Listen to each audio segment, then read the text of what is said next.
So originally this wasn't the video that was supposed to come out today. I wanted to do something more in the vein of like my innovation versus mastery video that I made last month. I even had a conversation with an actual developer about it, so that's gonna be really cool, but the timing's just been a bit rough. My flight out of here leaves in about 3 hours, so let's just hang out and talk about some good video game soundtracks. You may be wondering why I limited this list to just the last decade, because there's so many great soundtracks from before, and you're right, but I'm not exactly an authority on them, you know? Like, before you get mad at me and comment, I can't believe you made a soundtrack video without including Mega Giga Shooter HD on the NES, just stop and remember for a second that the NES is almost twice as old as I am, okay? I'm gonna make my way to those games, but it takes time. Anyways, if I keep talking for too long, my plane's just gonna leave without me, so let's just get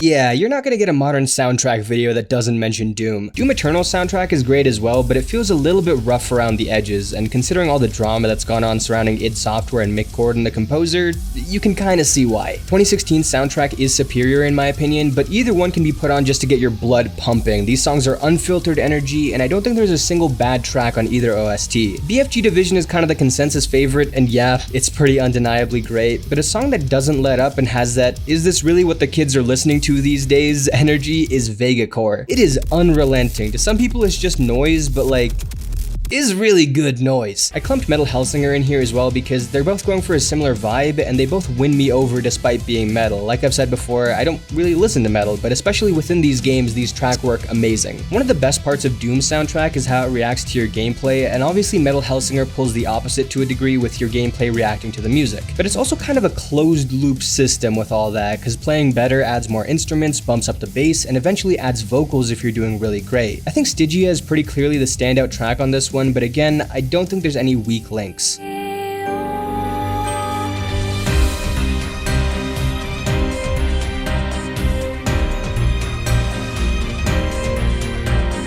While Doom and Metal Hellsinger find a lane and nail it perfectly, Nier Automata shows off a much wider range of tracks. There's quiet, peaceful ones that introduce you to new hub areas, epic boss themes, and my personal favorite is the amusement park theme. This really captures the wonder and beauty of this area perfectly and swells in just the right moments. This is the most memorable level in the game for me, and I think the music is a big part of why. Nier is a franchise that tackles big concepts and doesn't stay in one lane, and that's reflected in its music as well. In fact, even the lyrics aren't really in any particular language. They're derived from different sources, be they ancient, modern, eastern, western, and then they're futurified. This is how the composer sees these languages sounding in 1,000 years, so it's gibberish, but not really. The music is a big contributor to how well Nier is able to sell its fantastical, futuristic setting.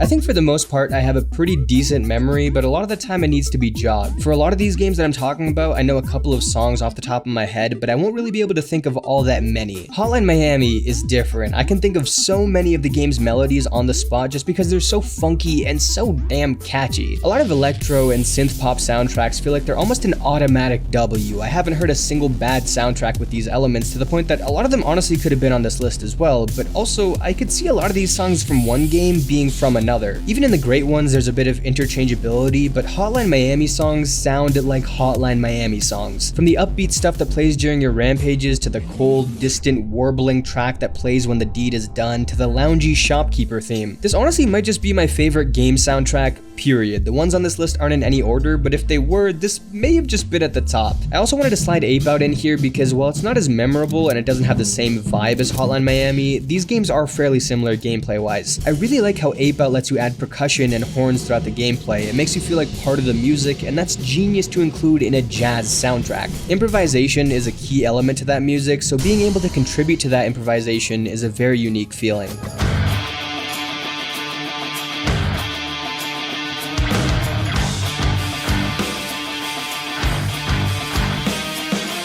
Supergiant's games always feature incredible music. Bastion sounds unlike anything I've heard before, honestly. It's hard to even describe. I've heard great things about Pyre, and Transistor's main theme on its own inspired a whole unreleased video for me that I might put out sometime in the future. I straight up started it, heard the menu music, and immediately wrote a video for 3 hours before I eventually pressed play. But the reason I put Hades here over those games is partially because it's more style of music that I listen to on my own, and it's from a game that I sunk way more hours into than the rest of Supergiant Supergiant's catalog, so to me it stands out as the best. Some of the music is rooted in instruments used in ancient Greece with haunting vocals layered over top, but sometimes it just lets itself go with electric guitars and drums that start getting into Doom territory. There are songs here that convey the feelings of wanting, anticipation, or heartbreak perfectly, but there's also songs that you could punch your grandma to.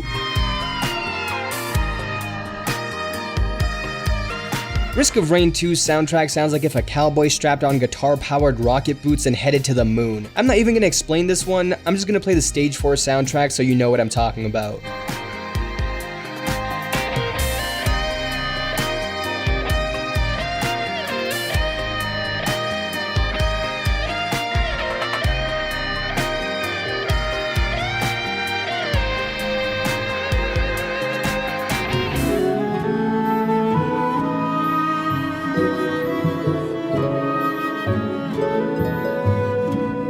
I haven't played Journey since I was about 13, but when I talked about it in my last video, the first thing that came to mind was its music. I went back and listened to it before this video, and it does such an amazing job of balancing somber, lonely moments with bright stretches of wonder and discovery, eventually leading to a triumphant finale. Listening to the soundtrack almost felt like remembering the whole game again, and that's how you know it's really done its job.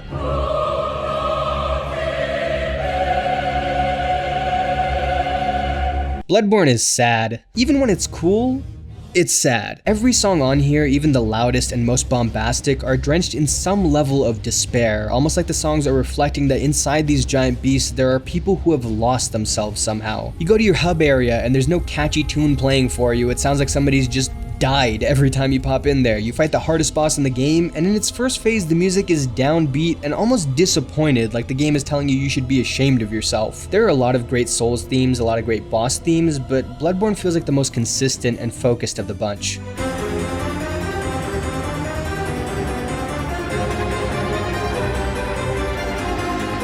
My two favorite songs on here are the Nightmare King Grimm theme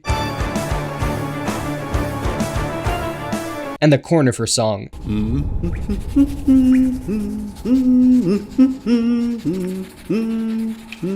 This game has so much goddamn music. I love the runaway evil carnival vibe of the Grimm Troop songs. This is one of the few soundtracks that I actually own the vinyl of.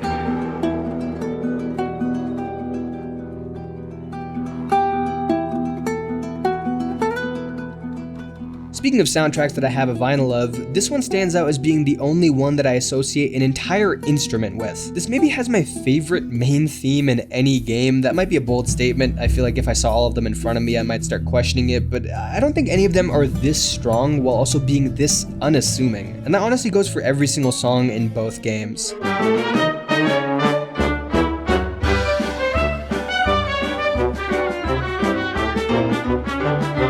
On the flip side, Cuphead is in-your-face, wily, spirited, and dense. Each song has such a strong association with its respective bosses, and that's not even mentioning the music in the run-and-gun levels, the overworld, the King Dice pit stops, the shops, the tutorials, the challenges. Of every game on here, this is the one where I am most aware of the music at every single moment of the experience. At no point am I not paying attention to the music, and for it to maintain expectations while constantly making itself known is really impressive.